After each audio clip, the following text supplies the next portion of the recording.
Hey Film Boss, welcome back to Film Feature 43. Today we're doing another 43 Facts video, this time taking our channel back to its roots with my about 8th Willy Wonka and the Chocolate Factory video. So without further ado, let's get into talking about the facts. The movie Willy Wonka and the Chocolate Factory was based on a book by Roald Dahl called Charlie and the Chocolate Factory, which was inspired by his childhood at a boarding school where the Cadbury Candy Company would send boxes of chocolates to the school for the boys, making Dahl want to grow up to be an inventor and invent a candy bar to impress Mr. Cadbury. Now, the book focused a lot more on Charlie, hence the name Charlie and the Chocolate Factory, but Quaker Oats had a tie-in with the movie to make Willy Wonka chocolate bars, so they changed the name to Willy Wonka and the Chocolate Factory. Ultimately, the real-life candy sucked, so it was shifted from Quaker Oats to the Sunline Incorporated brand. Rights to the movie were sold for $500,000 back in the 1970s, which is about $3.5 million today, and it was written to be more in line with the book.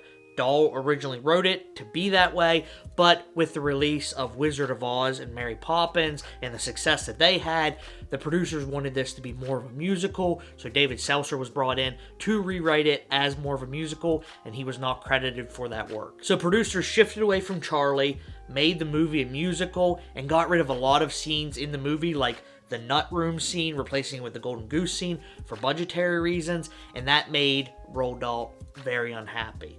And I, for one, can't believe we were deprived of this. Little girl, don't touch that squirrel's nuts. For 30 plus years. Dahl was so unhappy that he refused to sell the rights to his sequel book, Charlie in the Great Glass Elevator. But one thing that did make it from the sequel book into this movie was the mention of vermicious knids, which was the alien villains in Charlie in the Great Glass Elevator. One of the things that was cut from the final film was the fact that each of the characters and each of the children were supposed to be handpicked by Willy Wonka to come to the factory, and that's why Slugworth was in each of the scenes that they were being picked, which sounds awfully familiar. Not all the singing was originally written by Seltzer. The line, "There's no earthly way of knowing," in the Wonkatonia scene was in Dahl's original book. And speaking of the Wonkatonia, the kids and adults on that boat with Gene Wilder thought that he literally went crazy, and I think there's a good reason for that. Blowing? Is the grizzly reaper mowing? Yes! The danger must be growing, for the rowers keep on rowing! In the odd videos that flash on the wall that are meant to scare the children are actually pretty tame according to the cast. Some of the videos that were cut from that wall scene were needles going into people's arms and other even more grotesque things that was cut from the final cut of the film. And the boat that they're on was actually on a track, but the people who were playing the Oompa Loompas thought that they were the ones actually rowing the boat. So, to keep it looking more realistic, the director never told them that it wasn't them rowing the boat. Only 1 in 10 of the Oompa Loompas was actually female. And speaking of things that they couldn't do, the mixing bike that we see Willy Wonka riding was made for the Oompa Loompas, but they made it too big, so Gene Wilder improvised and hopped on the bike and started running it himself, and director Mel Stewart liked that and kept it in the final cut. Speaking of things that the Oompa Loompas did do, it was said by the cast that the Oompa Loompas loved to party after everything had wrapped, so they would go out each night and take a limousine and go from bar to bar partying all night long. And the actors playing the Oompa Loompas had a lot of trouble controlling where the inflated Violet Beauregarde would go, and they slammed the poor girl into the wall multiple times. And that wasn't the only hardship that Denise Nickerson, who played Violet Beauregarde, had. They shot that scene before lunch, so she had to stay in costume while everybody else ate, and she kept having to be rotated so the costume wouldn't cut off her blood flow. She also wasn't allowed to chew sugar-free gum because of the formulation. They couldn't blow bubbles with it as well as the sugary gum, so that led to her getting 13 separate cavities, and the paint that they used to make her blue seeped into her pores, and when she went back to school and she was sitting there, she started turning blue again because the paint was coming out through her sweat. Denise and her co-star Julie Dawn Cole had a crush on Peter Ostrom, who played Charlie. So she refused to do the nose-picking scene until she was essentially forced to because she was embarrassed to do it in front of Charlie. Spitting's a dirty habit. I know a worse one. and the girls would fight and rotate over who was going to eat lunch with Peter until everybody else left and Peter and Gene Wilder were the only two left eating lunch. Then they would eat lunch together and share a chocolate bar as dessert. But hopefully that chocolate bar wasn't from set, because the majority of the chocolate bars that were on set were just pieces of wood wrapped in candy wrappers to make them look real. It is wood!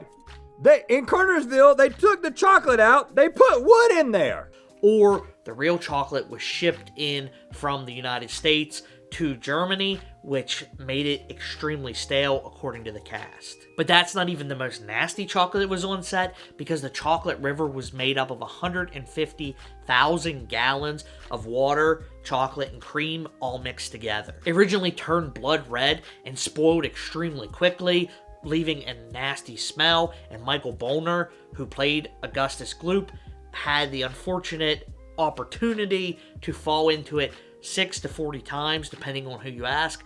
But if you ask me, one time is one too many. The chocolate river scene is not the only scene that had to be shot multiple times. The egg room scene was shot 39 times, meaning that the boxes in that room had to be set up exactly as they were before, so the directors and the producers could get the shots that they wanted. And if you've seen my previous video, this line, "Not till you're 12, son," took 40 separate takes, and I don't understand how that's possible because it's just 5 words. And speaking of the Teavee Clan, no one is exactly sure how to spell their name. In the book, it's spelled Teavee. In the credits of the movie, it's spelled Teevee. And when Mike signs his name on the contract, he just signs it T.V., which was done to save time for production. Paris Thiemann, who played Mike Teavee, was actually pretty mischievous on set. He released real bees from the gum making machine onto the set, getting himself stung in the face, as well as a lot of his cast members getting stung. And that wasn't the only injury on set. The Wonka wash scene used real fire extinguisher, we'll call it goop, to dump onto the cast, a lot of which had allergic reactions, causing puffiness in the face, and they had to sit out, not film anything for multiple days in a row, which put production behind. Also, Veruca's actress cut her knee on a rock that was being used as a prop during the candy room scene, and Veruca and Mike's actors were hit in the head accidentally by Gene Wilder with his cane during the Pure Imagination scene. It might not have been an accident for Mike's actor, though, if he's as mischievous as everyone was saying. One accident that did make it into the final cut of the film was, if you look closely, the Candyman opens up his counter and whacks a little girl on the bottom of the chin. And speaking of the Candyman, Sammy Davis Jr. wanted to play the role of Candyman, but the studio didn't want somebody so recognizable in that role. But Davis's version of the Candyman song did go on to top the Billboard 100 charts. One more fact about the kids, Peter Ostrom was given 10-day notice before production started that he actually got the role of Charlie, so he had to leave his home in New York, say all of his goodbyes, fly to Germany, and live there for months with only a 10-day notice. So we talked about the ups and downs of our 5 winners, so let's talk about the winner that never was, and that is Albert Mignotta, hopefully I'm pronouncing that right, which was the 5th winner from South America, who was later found out to be a fake. The picture that they show on the news of the winner was actually Hitler's private secretary, Martin Bormann, and the joke being that Martin escaped from Germany and went down and lived under the alias of Alberto in South America. Speaking of the World Wars, Ernest Ziegler, who played Grandpa George, was almost nearly blinded in World War I, so in order to get him to look at the camera or look where he was supposed to, they had a red laser pointed at him, and that's where he was supposed to look. And on the other end of the spectrum, you have Lion Grandpa Joe, played by Jack Albertson, who really loved doing the fizzy lifting drink scene until the harness crushed his crotch, and all the burps that were done during that scene were done by a professional belcher. Albertson was in a movie called The Subject Was Roses with Patricia Neal, that was Roald Dahl's wife, and for that movie won Best Supporting Actor Oscar over Gene Wilder for his role in The Producers. So that's kind of just a funny connection. And speaking of Gene, he had one condition with taking the role of Willy Wonka, and that was he was able to do the fake limp cane stick somersault thing that we see him do when he first meets the children. And the director Mel Stewart said, "If I don't let you do that, then you're not going to be in the movie." And Gene replied with, "I'm afraid that's the truth." The reason he wanted to do this was to keep the audience on their toes whether or not that you could trust Willy Wonka throughout the entire film. A few production facts: the wallpaper that the children are licking was not flavored wallpaper, it was just regular old wallpaper. And one more production fact: my favorite character, Henry Salt, offers his employees the £1 bonus in your pay packet! Find the golden ticket, which back in 1971 would have about $2.50. But in today's money is about $17.51. Similarly, the case of Wonka bars that we see being sold to the Queen for £5,000 would equal about $12,222 in 1971, which is about $85,616 in 2022. And speaking of money, let's talk about real money.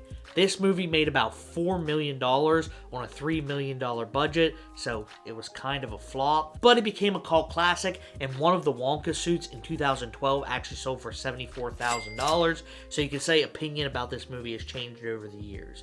But that's all the facts that I have about Willy Wonka and the Chocolate Factory. Let me know what movie you want me to do down below, and as always, thanks for watching, and I'll see you in the next one.